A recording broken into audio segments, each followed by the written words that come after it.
That was yet another time. That was another scene where Jake had to be resuscitated. This time by Voodoo Mama Juju. Rick and Stan are gonna take one for the team. Welcome to the first inaugural Take One for the Team podcast. I'm your boy Stan, and with me, as always, is your boy Rick. What's up? Nice hat, Rick. I don't think I've seen you drink a PBR one day in your life. I'm a whiskey guy. He's hoping to get a sponsorship for something he doesn't partake in, which is the American way.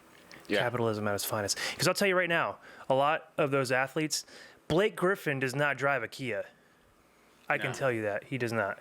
No, there's no way he drives a Kia. Rick is the Blake Griffin of podcasts right now. I will take that PBR money. Yeah, okay. Yeah, I would take the PBR money too. You know how much PBR you can buy with sponsored shit from PBR? A ton. Because it's cheap. And guess what? They make a coffee PBR now too for people who didn't know that. I don't drink coffee. I've never had coffee in my whole life. I've never had a sip of coffee in my entire life. So I do not drink coffee either, but I have had coffee. And I do not like it. And I don't like the PBR coffee. You know what the PBR coffee is? It's for raging alcoholics who feel like when they wake up in the morning, they can get that little bit of a Starbucks boost with their booze. If a little less guilty. You know, people give me grief all the time because, like, we lived in Italy and I didn't drink coffee. They're like, how did you live in Italy and not drink coffee? So it's the same for wine, too. I'm not a wine drinker. Yeah. People are like, oh, man, you must have shipped about 70,000 boxes of wine back with you. No, I did not. Now, my wife drinks wine, and we brought some wine back, but not for me because I don't drink it. Well, guess what? We don't need to worry about drinking wine or coffee or PBR. We are going to partake in something a little weird. So on our podcast, as you can see behind us, we watch weird movies, so you don't have to. We take one for the team. And not only do we watch weird movies, we also partake in some weird beverages, foods. And today we're going to do some weird beverages. So we went out and picked up a little something. This is called Appalachian Sippin Cream. I don't know if you can see that on there. So we're going to try that. We're going to give that a shot and tell you how it tastes. It looks interesting. I mean, are we supposed to shake it? What are we supposed to do with this thing? No idea, man. Electric Orange Cream Liqueur. Sugarland's Distillery. I think they make moonshine. That's what I think, too. So, I don't know if you shake it. I don't know if you bake it. I don't know if you toss it. I don't know. Deep south to the fair northeast, the Appalachian Mountains have been home to people living the mountain way. All right. Let's shake it just to be safe. Okay, shake it up. And then it comes with this strap here. So while Rick is prepping that, tonight we are going to talk about a little movie that we watched called Killer Sofa. And I'm not going to say it's a bad movie. I'm not going to say it's a good movie. It is an interesting movie. Rick needs to go to the gym a little and hit it a little bit harder. I see him in there. He just kind of follows people around and complains about wearing masks in these trying times. Oh my God, that guy at the gym. Oh, we won't get into that. So, to save us the embarrassment, we're going to talk about Killer Sofa. What is Killer Sofa? Well, why don't we fire up a trailer for you so you can get a good idea of what we're going to be talking about. I have a delivery for Francesca Morton. Hey, there's blood here. That recliner almost chopped my mate's finger off. He keeps saying the recliner's possessed. I really don't know what's gotten into him. We need to find out where that recliner is. Tomorrow morning, we'll call every delivery company in the city if we have to. Whoever has that recliner is in great danger. There's a killer out there. Your friend is in great danger. That recliner she bought is possessed.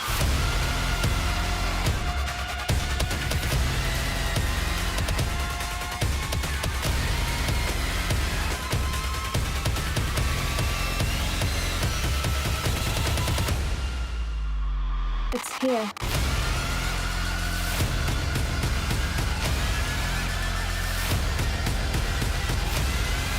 Never, ever underestimate the seducing power of the beast. The soul you're trying to save has already been doomed. So that was the trailer for Killer Sofa. That's the movie we'll be reviewing today, as well as Appalachian Sippin Cream. And I don't want to spoil anything, so we're going to give you spoiler alert. If you plan on spoiling your evening by watching this movie, don't watch the rest of this podcast. Because I will tell you right now that trailer was way more exciting than the movie itself. And we were going to spoil the shit out of this movie. I just watched that and went, did I watch that movie? I recognized bits and pieces of it, but that trailer was so much better than the movie. Let's try some of this Sippin Cream here before we get cheers into it.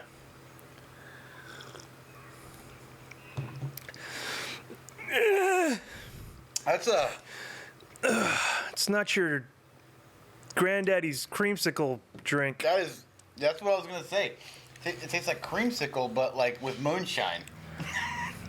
Tastes like if a dude who owned a RV up in the woods was bootlegging creamsicle liquor in his RV, like I just said. Folks, you just heard a motorcycle ride by. Because we're not going to lie, we do our shows outside. It's weird. Because we want the full, just... Could you imagine drinking this unrefrigerated? Maybe we Yes. should have put it in the freezer. I've never had something that's cold that tastes warm. Have you ever had anything like that? It wasn't in the fridge very long. Yeah, but it's still cold. But it tastes warm. Like a creamsicle left on the counter. I think what it is your brain is expecting this popsicle type treat, and you're getting just a warm taste of Mountain Man right in your mouth. Nobody likes a warm taste of Mountain Man in their mouth. No. I will say it does taste better than your hat. Yeah, I'm not give you that much. Yeah. So, Gross past blue ribbon. so Killer Sofa. Yeah. Go ahead and run down the movie for us.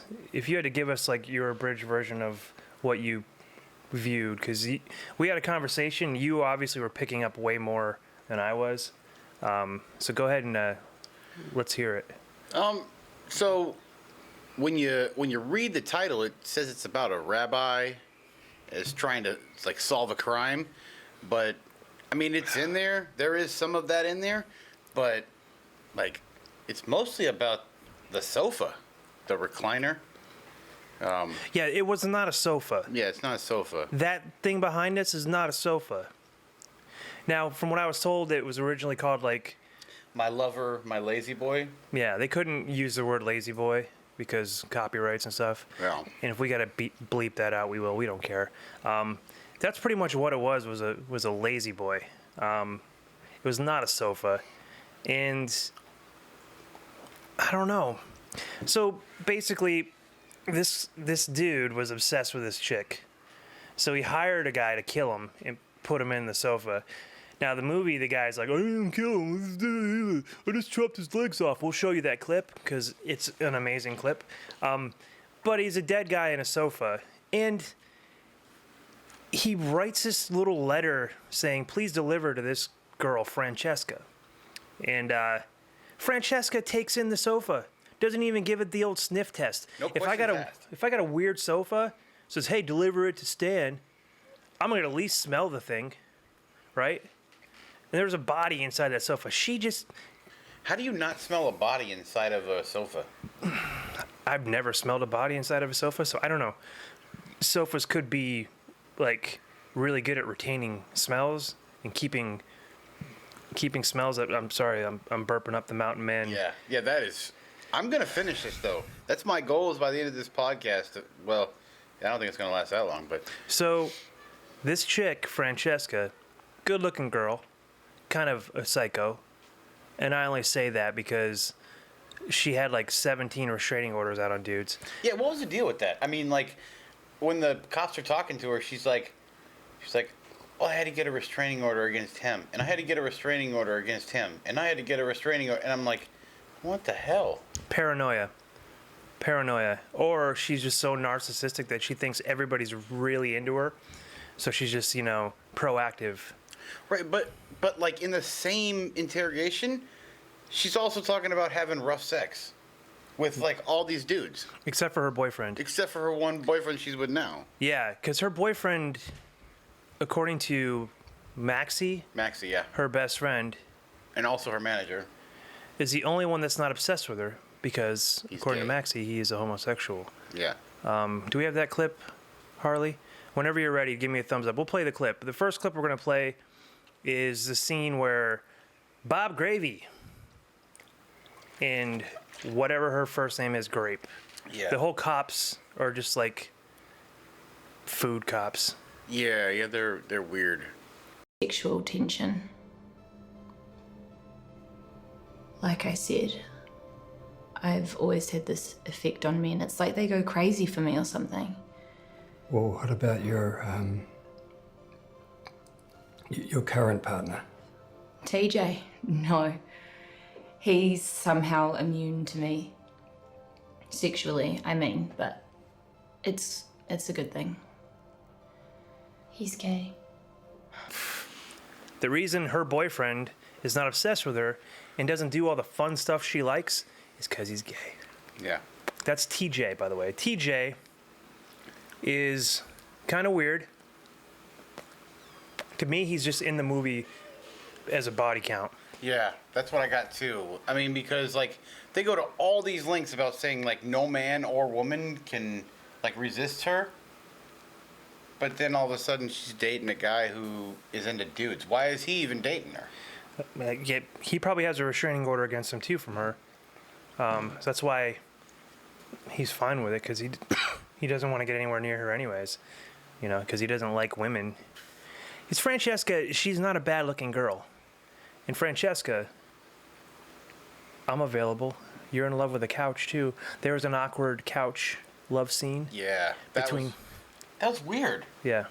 Like, I'm like, is she doing something, or is she just like loving on the couch? Because she's just like rubbing it and rubbing it and rubbing it. But like they made it like way into something else. Yeah. Well, here's the thing, Francesca. There is a person in this movie that had a bigger, deeper connection to the couch than you did, and that's my boy Jake. So why don't you break down Jake for us, Rick? What's Jake all about? He's the old guy with the beard who's trying to solve the whole thing. So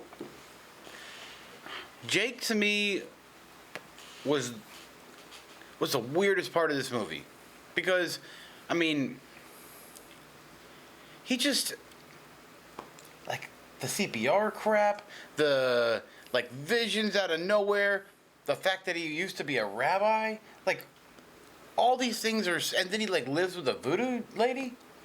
Like all those things, like why does an ex-rabbi live with a voodoo lady? Here's the thing about the voodoo lady. I'm glad you brought that up. The only African American person in this movie was this voodoo lady. Yeah, that's kind of racist. Now let's back up a bit and talk a little bit about the backstory of the movie. The movie is actually filmed in Wellington, New Zealand. Yep. I don't know if there's a lack of diversity in Wellington, New Zealand. I've never been there. Do they have the same problems that America has? I don't know. But nowadays, an American movie, that wouldn't fly. And this movie's not even old. It was done in 2019. So yeah, the only black person in the movie was a voodoo witch doctor lady. Yeah, like she couldn't have been a cop. She couldn't have been one of the main characters. She could have been the manager. But no, they're like, hey, black lady, you be a voodoo priestess. Yeah. So on the subject of Jake, I don't like Jake. Jake is not a person I would hang out with. Here's why. The dude constantly needs CPR. At least 3 times in the movie. 3 times they in the perform movie. CPR on him. And the first time they do it, he gets up like nothing happened and he goes home and eats dinner. What did he say? It was the heat? Well, I'm glad you asked that because we actually have a clip of that. So, Harley, whenever you're ready, let's roll that CPR clip. Let's look at Jake.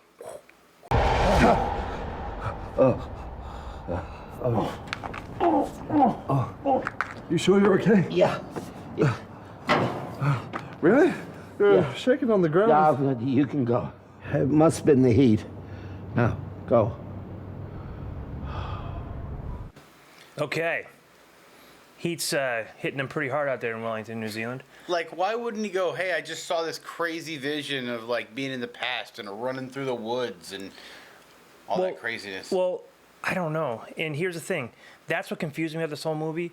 It's not just a dude sewn into a couch that has the hots for a girl who just wants her to sit on his face, apparently. There's a lot more to magical stuff going on. It went way over my head because it wasn't done correctly. There was just bad writing.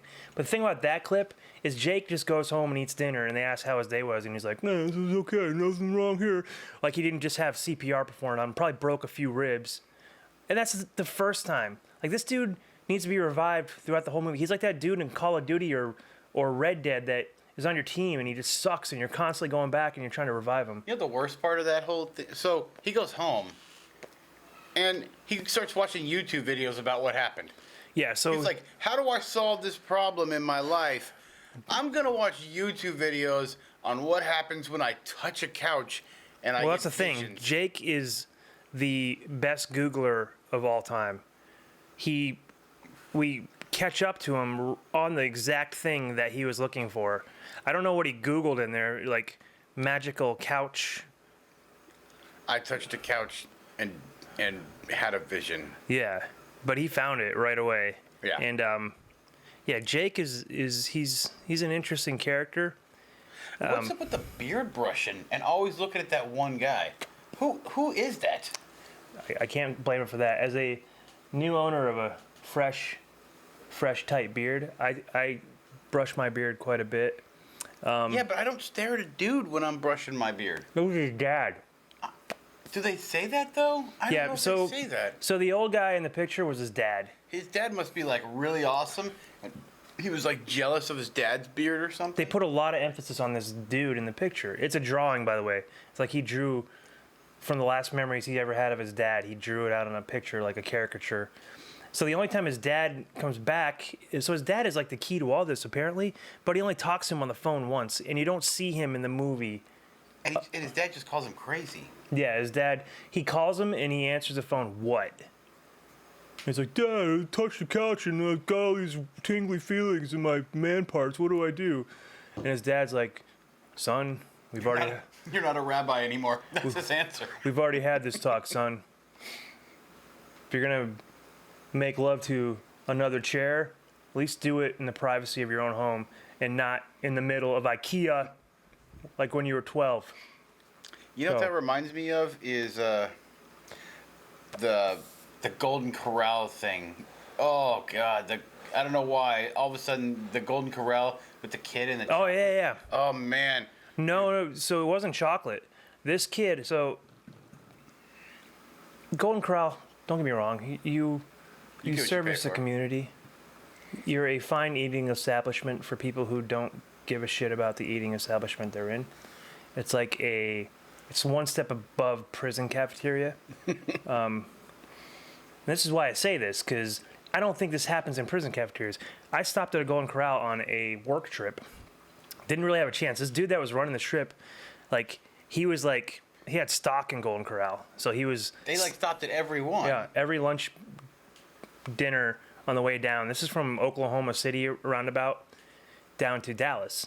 Every time we stopped to eat, we stopped at Golden Corral. Well, I went in there and this kid was browsing the buffet and he stopped right at the nacho cheese and he kind of jerked a little bit and he puked right in the nacho cheese. Right in there. It's a good time to take a sip of the orange drink. Yeah, who the fuck just goes, I gotta puke. Well, where am I gonna puke? In the fucking cheese. The dude was like 7. So he doesn't go, Hey, I puked in the cheese. Somebody come help. No, he just brushes it off and continues down the buffet. I saw this. And I also saw an old man walk up behind him to put a little nacho cheese on his chips. So I'm running like slow motion, like Matrix style, to stop this guy.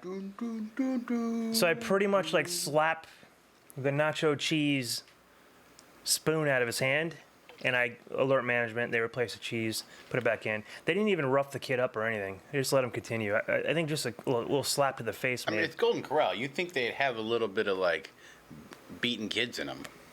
Yep. And it was in Texas. Yeah, I mean, like of all places, Texas beats their kids. Allegedly.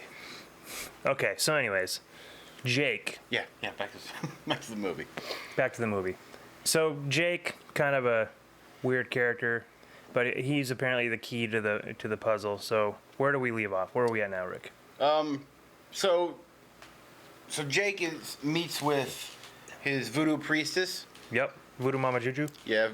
I don't know what her name is. I don't know her name. But like she lives with him or something, but she's always at his house, except for the very first scene. It's good to have a voodoo witch priestess on call, on retainer. It's like there's some online service called WeDoVoodoo.com, and you can just hit the app and a voodoo princess I hope just that's shows not up. a real website. It's not. I don't think it is. Yeah. So if it is, it's definitely not for voodoo stuff. It's for other stuff. We do voodoo. The big thing for me with Jake was like they make him out when they're talking about it that he's a huge part of this movie, but then he's just like here and then like over there. He's in another part when he has another CPR fit. He's like Indiana Jones in Raiders of the Lost Ark. He didn't really need to be there. He didn't affect the outcome of the movie. Those Nazis were going to open the Ark and all die anyways without any. Yeah, I never understood that about Indiana Jones. Like, that was a huge plot hole in that movie. It was like that was the entire thing. Jake is like Indiana Jones that constantly needs to be resuscitated. Yeah. Like, at what point do you just go, hey, I only had to be resuscitated 4 times a day. And then the next day you're just like, I'm done. DNR, man. DNR. The best part is when Francesca, like, he's expecting Francesca to DNR him. Yeah. Or to resuscitate him, and she just goes, oh, I'm going to take this. And then she just leaves. He's like sitting there dying on the ground, and he's like, I need my pills and for you to do CPR on me. Right. And she just like, I'm out of here. Right. And she just rolls. Yeah. But then he doesn't die.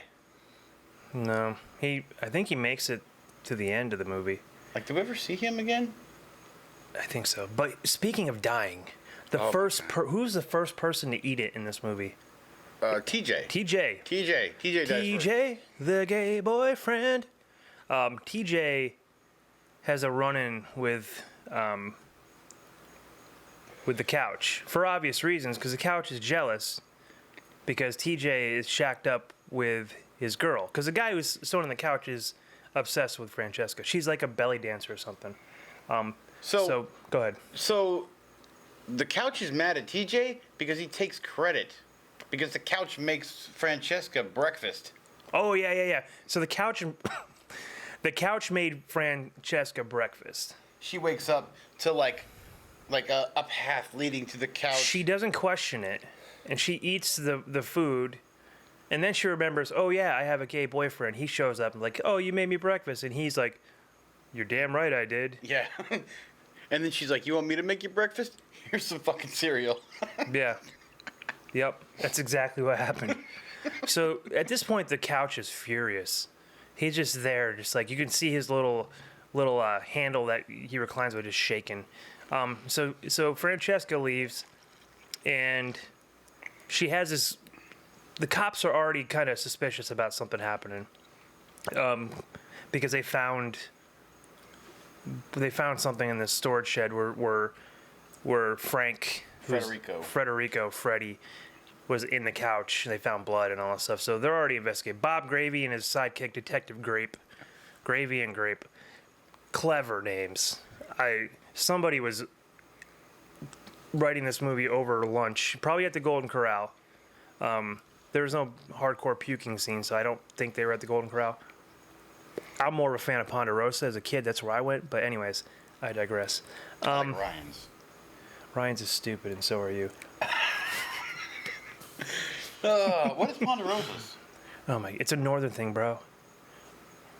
You wouldn't quite get it eating at your local restaurants. They don't serve PBR at Ponderosa, which is fine by you because you don't drink that shit anyways. Yeah. So, Couch gets pissed off. TJ's cooking lunch or something. A pizza, frozen pizza. Yep. He closes the oven and miraculously is open again. I remember you pointed that out. Movie, and the Couch sneaks up behind him, reclines, and shoves his ankles into the open oven, and it cuts his ankles. He's still alive, so he didn't quite finish the job. Eventually, he cuts him up and shoves him in a blender.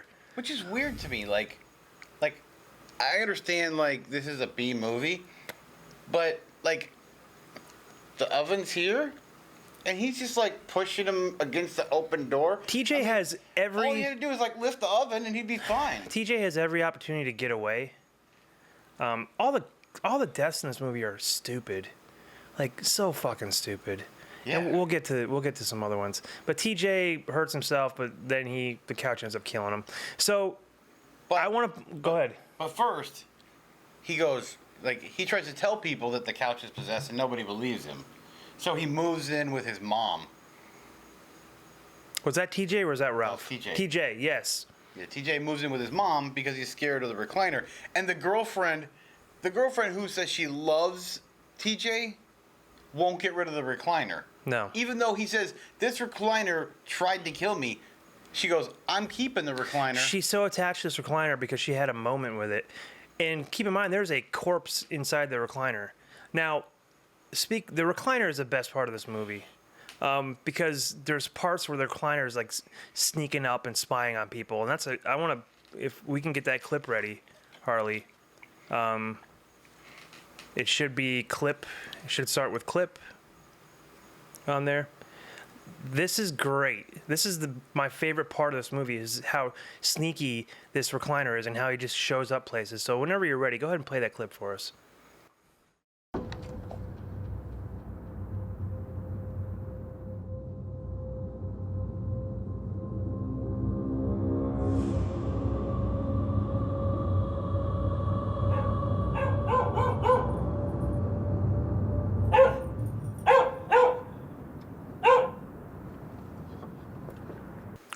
Yeah, so that was the theme of this movie. This Couch just shows up. He can walk, apparently, and dude ain't got no legs, right? Yeah. Because there's another guy we're gonna talk about that kind of showed up, and it's an interesting part. But this all brings in our next character, who is one of my favorite characters in the movie. So when they were writing, the writers were obviously making Francesca out to be this psychopath because she says, like, she's addicted to giving out restraining orders. Like, that's what I do. I give out restraining orders. If you look at me sideways, you're getting the paperwork. She probably has a restraining order out in her family, so Thanksgiving is like via Zoom, you know? Hey, I still want to have Thanksgiving with you, but you can't be within 500 feet, so we'll just do this over the computer. I don't know if they do Thanksgiving in New Zealand, so that might be a moot point altogether. I don't think they do. Yeah. If they do, let us know. If we don't disable the comments of this video because it's so stupid, we won't. Let us know if there's Thanksgiving in New Zealand. But anyways, so she's a psychopath, and the writers had to go, wait a second, we have to make some of these restraining orders seem legit. So in comes Ralph. And I noticed, I watched the movie again, Ralph is at the very beginning watching her do her little belly dance. Yep.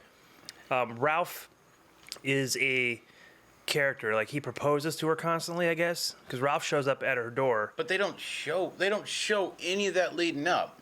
No. Like, they just drop Ralph on us like an A-bomb. Like, her boyfriend dies, and Ralph is just there to swoop in. Like, suspicious. That morning that he died, Ralph shows up and he's like, hey. Yeah. TJ had weak bones. I have strong bones. That is a quote from the movie. Yeah, so as the kids would say, that's mad sus, yo. That is weak sauce right there. No cap. What kind of pickup line is that? TJ, your boyfriend who died like 6 hours ago, had weak bones. He did. I have strong bones. We will have great children together. I mean, That is... See, this is the thing. He remembers this stuff way more than I do. It's going to be a common theme moving forward when we do other amazing movies. So yeah, Ralph is awesome. Ralph is going to die. Because A, they needed to make Francesca not seem like such a psychopath. Like, there's a reason she has her standing orders, and Ralph is that reason. But B, they needed to up the body count a bit. So you already know Ralph is going to eat it. Because the couch is obsessed with Francesca. Here comes another suitor. And how does a couch kill Ralph? With a fucking iron. So Francesca leaves the apartment, and Ralph is standing right outside of her apartment. And he waits there. He's standing there where she was. She walks away. He doesn't leave. And then all of a sudden, as soon as she's out of sight, he just breaks into her apartment and just goes in. And, like, messes with all these hidden cameras he's got all over the apartment. Oh, yeah. He's got these. So I don't get it. He's got these cameras. He can see everything. He can watch her taking a shower. He can do whatever he wants. What does he do? He breaks into her house when he's not there and takes a hat and a bra and throws it on the bed to make it look like a smiley face, and he gets under the covers. What he's doing under the covers, figure that shit out. Yeah, we're gonna leave that one on. You could watch the movie to see what he does to him. But well, you can't, because you don't know what he's doing under the covers. Right. So put two and two together. The sofa takes the opportunity to grab an iron with his. He has arms. I don't think he has hands. Like he stands up. Like he stands up, swings an iron, and crushes this dude. That's right. And what sucks about this whole killer couch thing is it doesn't talk. So you don't get those great one-liners. Like if you kill someone with an iron, you want to say something cool like, really straighten that out, or things are starting to heat up. Or time to clean up your dirty laundry. See, that would have been a good one. I should have wrote this movie. Yeah. But, I don't think I would have done the whole voodoo mama juju thing. No. Bad move, Killer Sofa. Anyways, Ralph is dead. And here's my favorite part about Ralph. So Maxie comes back to the house for some reason. I don't remember. At this point, I was just trying to figure out. She goes to remember? You forgot about the part. Tell me about the part. Francesca says, will you go check on... So she sees the recliner try to come after her. Remember? Yeah. And then... She throws her best friend to the... And then she goes, Maxine, you have to help me. Please, you gotta save me. She runs away. I'm going to refill my sipping cream. You want some? Yes. I will take some more sippin' cream. Sippin' cream. I will write a theme song for you, Appalachian Sippin Cream, if you want to. Maybe help you sell some. Appalachian Sippin Cream. You know what I would add into the song? Just need some ice cubes so it's not fucking hot. I would say, you're gonna cream yourself when you try the Appalachian Sippin Cream. Cream. We have that theme song, Harley. Can we cue that up? I'm just kidding. I didn't do that one. Harley is our intern, who is also our producer, who is doing a fantastic job, but we like to give her a little hard time because she's this is what she wants to do with her life. To help her dad do podcasts in a damp garage. Did I say that? I meant in his mom's basement. In a professional studio. All right. So Francesca goes to Maxie's place. And while she's at Maxie's place, she's like, I didn't have my laptop. I didn't have my clothes. I don't have anything that I need. And Maxie's like, don't worry, you can use my laptop. Don't worry about it. And then she goes, out of nowhere, it's my sister's birthday. Oh, yeah. Like, what the fuck? It had nothing whatsoever to do with the plot. They were just like, how do we end this conversation between these two? It's my sister's birthday, I should call her.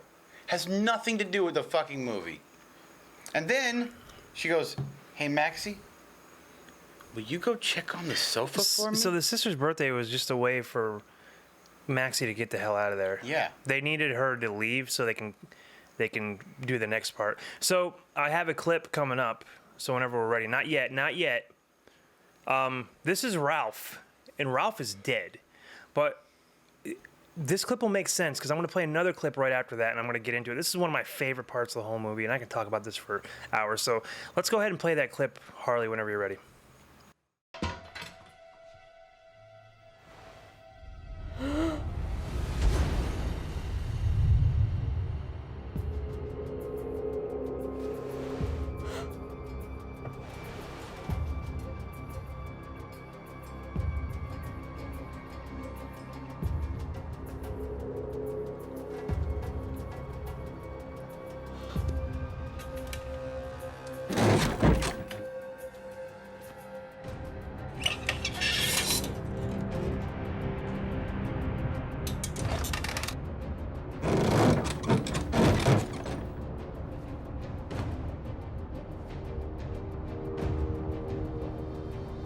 Yeah. I love that. That is probably one of my favorite parts of the entire movie right there. So that's the dude that took the iron to the head who was doing hand stuff under the covers to a hat and a bra. The reason we have that clip, and there's two reasons. A, that scene where the couch chucks him over the railing is amazing. Oh, it's so great. But his hair. Focus on his hair. Remember what his hair looked like? It was nice. It was kind of like a little Caesar cut there. I can't get my hair like that because obviously my hair is an absolute atrocious mess. I'm trying to do a beard transplant where I can grow this out and put it on top of my head. But his hair is very, yeah. I want to do that. I got beard hair. Don't steal my idea, man. I'm gonna steal your idea. Because when we come in here on one podcast and both our hairs are looking like we attach pubes to our head. So his hair is important because we're going to play another clip whenever Harley has that loaded up. Watch Ralph's hair now.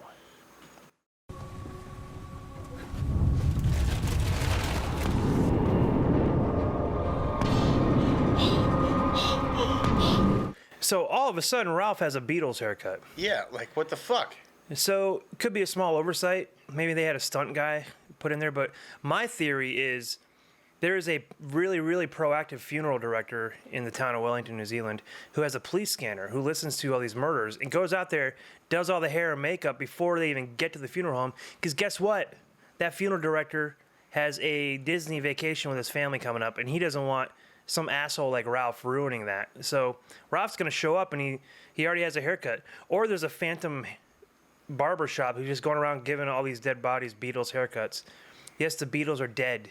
We know that. You don't have to make every other dead body. Well, Paul McCartney's not dead. I think Ringo's still alive. Ringo's still alive, isn't he? I think so. Yeah. Harley, is Ringo still alive? Look up Ringo Starr and tell. I think he's still alive. Give us a thumbs up if Ringo Starr is still alive. But yeah, all of a sudden Ralph has a Beatles fucking haircut. So the only explanation I can say is there's a phantom hairdresser who's just going to crime scenes and making all the dead bodies look like the Beatles. I have to say, like, the script supervisor in this movie. Okay, Ringo Starr is still alive. Thank you. Yeah, so Ringo Starr and Paul McCartney are still alive. Yeah, I mean, the script supervisor. Allegedly. Like, the continuity on this movie. Because maybe that hairdresser is also taking Beatle haircuts away from actual Beatles. So Paul McCartney may have already died, but that hairdresser swapped in. Can you look up and see if Paul McCartney went to Wellington, New Zealand in the last 2 years? I'm just joking, Harley. So it's debatable whether he's still alive because we don't know because the phantom corpse hairdresser is out there somewhere. Yeah. He's going to have a hard time with me.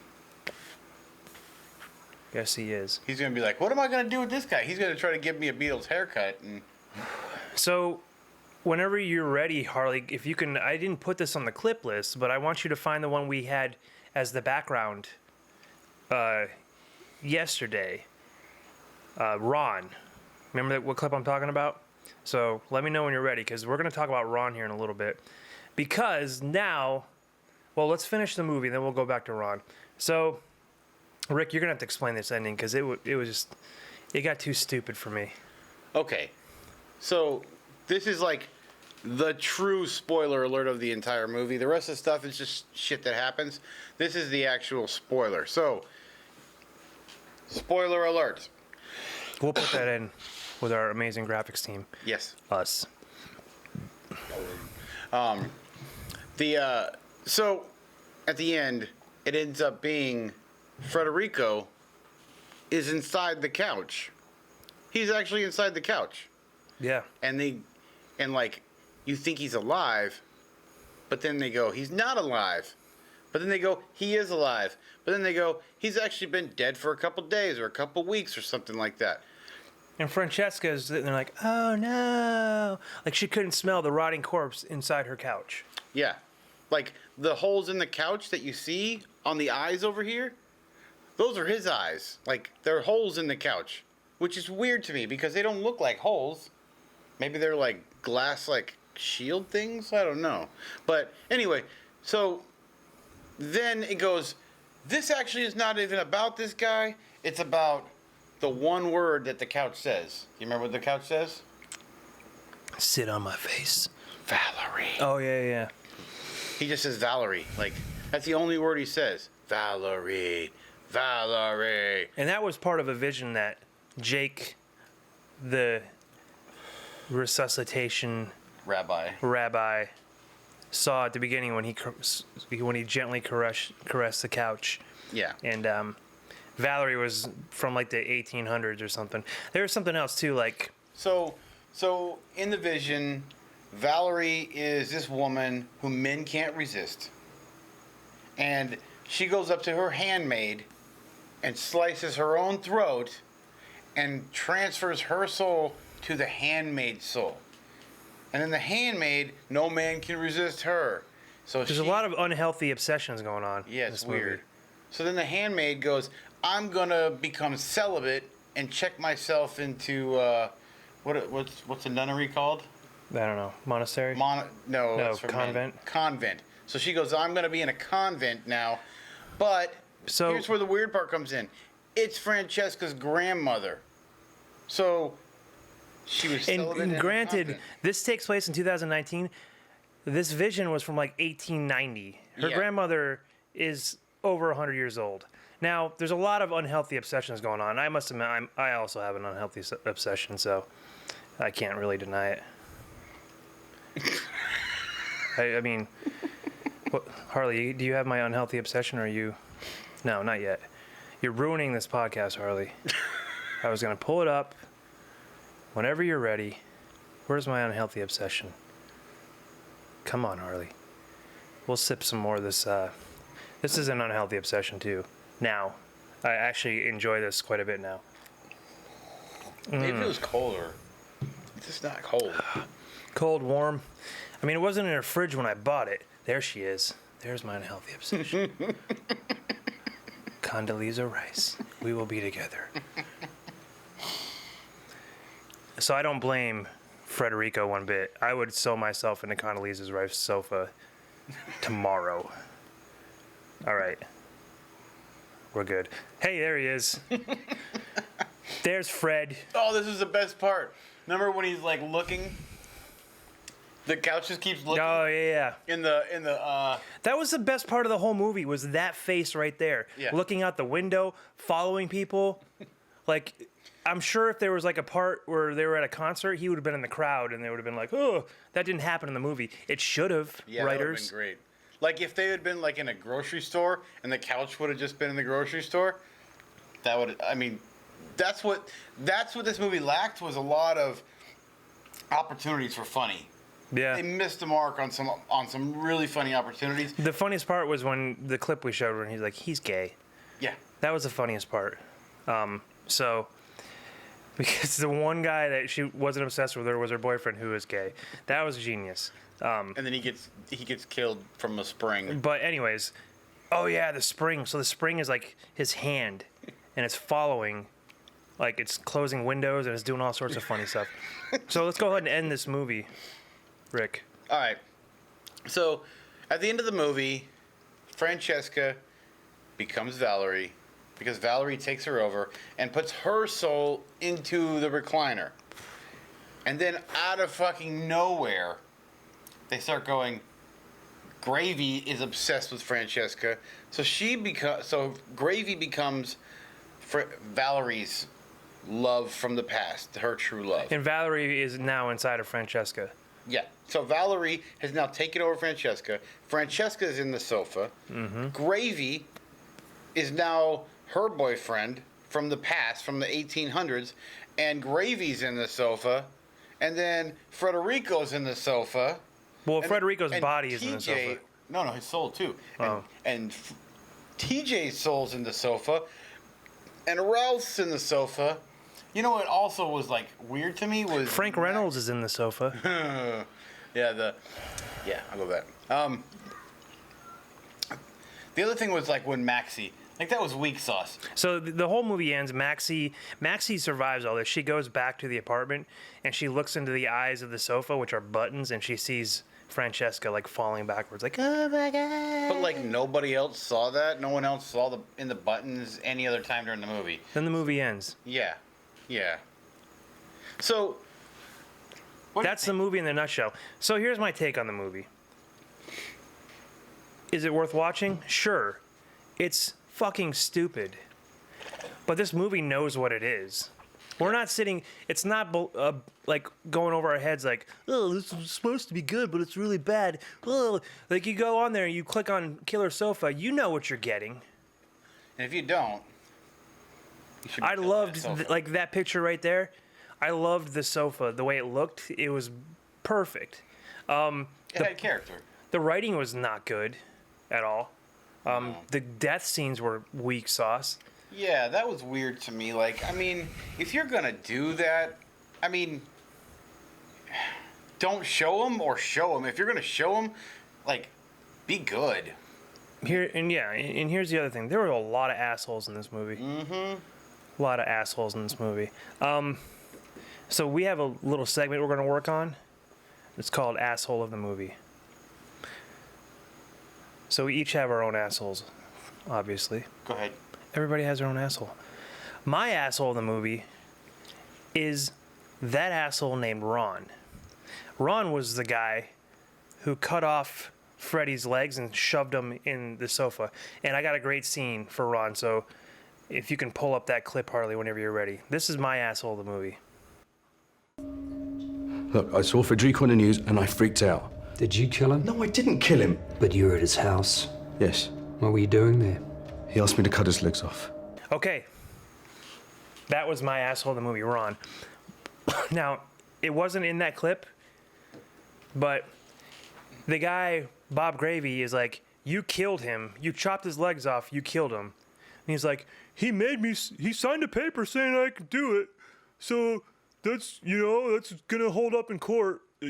It's like if Scott Peterson showed a paper that said, hey, my wife and unborn baby said I can dump them in a bay. And the jury's going to go, oh, okay, it's a binding signature. Guess you can go now. I mean, Ron was my asshole of the movie. And I know he was a huge asshole. And you overlook it because he's only at the beginning and he's only getting interrogated. I don't know what happened to Ron. I don't know if they threw him the slammer. Probably not because their cop work was not very good. Bob Gravy had a folder on his computer that said clues, and he opened it up. It was just pictures. So the police work was not amazing in this movie. I don't think they talked to any cops or did research or watched movies that had cops in them. Bob Gravy had his own agenda from the get-go. When he was questioning Francesca and he found out how hot she was and how he found himself obsessed with her. He was on a one-way path to a restraining order. But he didn't get one because Valerie didn't give out restraining orders because Valerie was from 1890 and they probably didn't have restraining orders. They would just hit you over the head with a mallet, drag you to their cave, and that was it. So, so Ron is my asshole of the movie. There's many, many candidates, and Rick's going to go ahead and give you his asshole of the movie. Before I get to that, what was weird to me was Grape. When she all of a sudden, like, wants to bang Gravy. Like, out of nowhere. Like, out of nowhere. Like, yeah, oh, no. So Gravy goes, my wife left me. And she goes, that sucks. You want to go get some dinner? And he was like, no. Did you just hear me? He didn't say this, but he should have. I just said my wife left me with my kids. And this is the opportunity you're taking to jump my gravy? You want to get on the old gravy train? You want a little bit of... You want to taste some of the gravy? Grape? It's grape! No. Don't grape him. And then what's crazy is like, she's sitting in an SUV, just like on an iPad, looking at pictures of Gravy. Oh yeah. That was weird. That was weird to me. She wanted to get on board that gravy train. Like, I mean, I don't blame her. He's got a job, a steady job. they're partners. He just got divorced, so you know, the whole wounded animal thing, where you pounce on the wounded animal because it's ripe for the killing. Yeah. But not my Bob Gravy. He only wanted Francesca. In my New Zealand, Bob Gravy would not fall for those shenanigans. Grape. Yeah, and then like when he actually gets Grapist. Francesca, she becomes Valerie and he becomes Valerie's Right. boyfriend. That's why Bob Gravy never got a restraining order put on him, because it wasn't really Francesca, and he knew that. The only way he was going to get with Francesca without a restraining order was if it wasn't Francesca. He didn't want her for her soul and her mind. He just wanted her body, because he didn't care who was in there. Valerie was equally as good looking, but he didn't know that because he didn't have the vision that Jake had. No. And Jake just disappears. Yeah. No more Jake. Francesca just leaves him. And all then those you never see Jake all again. those heart attacks and CPR sessions for nothing. Yeah, so that's why Jake is the Indiana Jones of the movie. So I think you might have him as another title, Rick. That is my asshole of the movie, is Jake. I just, like, to me, I'm just like, are you kidding me? I mean, the guy... We don't have a clip for his asshole. We You already do? kind of showed it. Harley's got one. Okay, All right, Harley. roll it. I'll call for help. Jack! It's an emergency. I need an ambulance. That was yet another time. That was another scene where Jake had to be resuscitated. This time by Voodoo Mama Juju. The second time. Remember, because she... That was the third time. Yeah, that was the third. So, There he is, yep, there's Jake. There's Jake. looking like a busted ass Santa Claus. And his stupid beanie. He looks like how 21 Pilots is gonna look in about 70 years. That stupid hat and his Oh. stupid sweater. It was great, though. Like, so she's like, hey, I want you to... We're going to make these Dudek boxes, and they're going to trap the souls.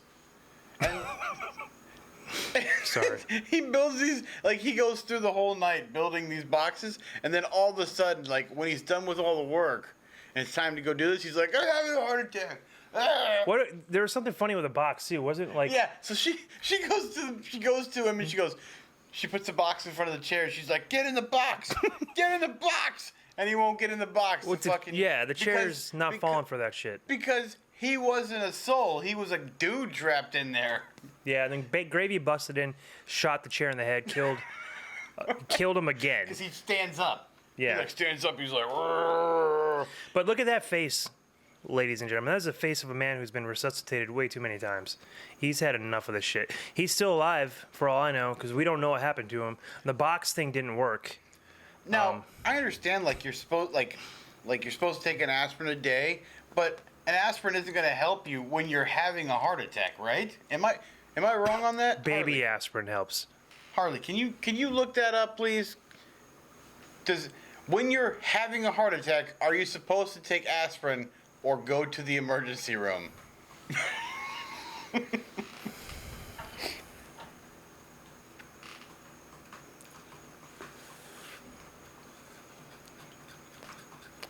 Yeah, we're gonna get an answer from that shortly. But yeah, I'm just like he reaches up, he's like, "Give me my pills," but they're not like heart medication. It's not. What is the heart medication like when you're having a heart? It's like, Speed. I don't think you're supposed. Oh, you're talking about You're supposed to take aspirin when you're having a heart attack. You are. Oh, the writers actually did a little bit of research. okay. They didn't research I how thought it was- anything. I thought it was something else that you were supposed to take when you have. What's a the heart thing? No, EpiPen. no, that's for allergies. They're called something. They're like a fucking big pill, though. I can't remember. Are they taken orally? Yeah. Okay, suppositories. Suppository would, yeah. Like, I'm having a heart attack. Stick something up my ass. Sometimes it works. DJ. Look at his face. This is a man who's had multiple heart attacks, and people have actually tried that on him. Do you want me to shove this up your ass? And he's like, whatever works, because this happens 3 or 4 times a day. We need to mix things up a bit because the same old. I'm running out of ribs to break, folks. Yeah. So start shoving whatever you're gonna do to resuscitate me. A stun gun or I don't know, a baseball bat with nails in it. Whatever works. Anything to take his mind off the crippling heart attack he's had for the 7th time today. I mean, like 4 heart attacks in the course of a 90-minute movie. This guy needs to eat more oatmeal. He looks like a man who eats oatmeal. He eats like porridge. He's from New Zealand. Is that what they eat? Porridge? They eat porridge in the Lord of the Rings, probably. Yeah. So these guys who wrote this movie have been on the Lord of the Rings tour too much. He looks like Gandalf. Look at him. Yeah, he does. Yeah. So But you know what it doesn't explain? Why he's a disgraced rabbi. Like, it never says in the movie what he did to be a disgraced rabbi. probably had a heart attack and somebody shoved something in his butt. And there's no context. They just walked in on him like, hey, he's dying. Go get that piece of fiberglass out of his ass. And he got kicked out of the cloth. The cloth? Yeah, I guess. So this guy, and he probably like during confession, people are, I don't know if they do I confession. don't think they do confession. Well, he would have just given him a box and be like, get in the box. Here. So you wonder why he's a disgraced rabbi? He's building boxes for souls to get trapped in and attacking couches with boxes. And living with a voodoo priest. And living with a voodoo priest and having heart attacks 6 times a day. Dude ain't got time to even go to a synagogue and work. He's too busy keeling over. They were just tired. I think they were just tired of, like, while he was giving his sermon, of, like, resuscitating I him. couldn't be his friend because he'd be like, hey, let's go hang out. Don't call Jake. And you show up and Jake's there and you're like, shit, Jake's here. Hey, what's up, Jake? And then he keels over. You resuscitate him. At some point, you just leave him at Golden Corral. I mean, you don't want a friend that you have to carry a defibrillator around with. So I think we've hit this. And baby aspirin. I think we beat the shit out of this joke, just like Jake's had life beat the shit out of him. So yeah, that was pretty much Killer Sofa in a nutshell. You know, I know we've given this movie a lot of shit, but it's worth a watch. So yeah, we're gonna do So Bad It's Good, or It's Really Good. What do you give this rating? So Bad It's Good. Definitely too. So Bad It's Good. Me too. It's So Bad It's Good. I will tell people. Add this to the list. Yeah, you can watch this movie. It's not a complete waste of your time if you go into it with the right mindset. Yeah, that's the thing. Go into it expecting it to be a fun watch, not scary. Don't expect to watch this movie and be scared. The trailer tries to make it look scary. It's not a scary movie. I mean, there's just something not scary about furniture. Yeah. I've never woken up and been frightened by my armoire or my couch or lounge. I've been single for a while, so what's that one that you can sleep on? Futon. Call me when they make Killer Futon because I will watch that movie. But yeah, so what about the Appalachian Sippin Cream? So bad it's good, or it's actually pretty good? I'm gonna go So Bad It's Good. I'm gonna say it's actually pretty good. I'm gonna say the same actually. Even warm, we know what it can achieve. We know what it aspires to be, and we didn't give it the chance to blossom, to spread its wing, become the beautiful butterfly. Right now, it's just what is it? A grasshopper? A moth? No, caterpillar. Caterpillar. Yeah. Caterpillars. Yeah, become butterflies. I think with ice. If you put ice in this thing, I think we'd have something really good. So Sugarland Distilling Co. Good job. Hit us up. If you want to sponsor the old podcast, send us some more moonshine and some Appalachian Sippin Cream, and we'll be happy to blast your product all over these reviews of weird, not bad movies. Now, we will say in the future we're probably going to run across a few bad movies. Yeah. This probably more isn't this so bad it's good movie. Probably more bad than good. Nice. Yeah. That's why we pay you nothing. Our producer, thank you very much. No, it's good. You did fantastic, Harley. Harley Lander, everybody, give her a round of applause. Yeah, it's so overall, watch the movie. Stan, where can they find this movie? You can find this movie on Amazon Prime. If you're a member of Amazon Prime, it is absolutely free. If you're not a member of Amazon Prime, you can probably pay $4 to watch it on Amazon. But Amazon Prime, it is a free movie. Check it out. There's some clips. Francesca's a babe who makes bad decisions. The couch. Best part of the movie. My PSA: don't accept weird furniture, especially if the letter that says to Francesca has blood all over it. Yeah. I mean, that's like a. Don't take it in with open arms and go, I'm going to put it right over here next to my fake record player that I'd never play. And a guitar. Like, what kind of prop is that? Yeah. Anyways. That's frustrating. That is lazy propping is to put a guitar. Yeah. So, next week we are going to review none other than Clownado. Bring that up. Do we got Clownado? Yep. Boom. Next week we'll be reviewing Clownado. So, and for all 5 of our viewers out there, comment what movie you want us to review. Or just talk about it, because this is not really a review. We're just shooting the shit about a movie, drinking weird liquor. And this is we're not usually going to smoke cigars. This is the first one, so we might. Who knows? We do whatever we want. It's just a bunch of dudes in their garage watching stupid movies. 2 unemployed a-holes judging other people's creative work. Yeah. And stay tuned, because we actually are doing a movie ourselves. We don't just watch bad movies, we make them too. So we'll give you more details as it goes along. So that's it for the podcast. Thanks for tuning in. Thanks for watching. And we will see you next week with Clownado. I'm Rick. I'm Stan. And we're going to take one for the team.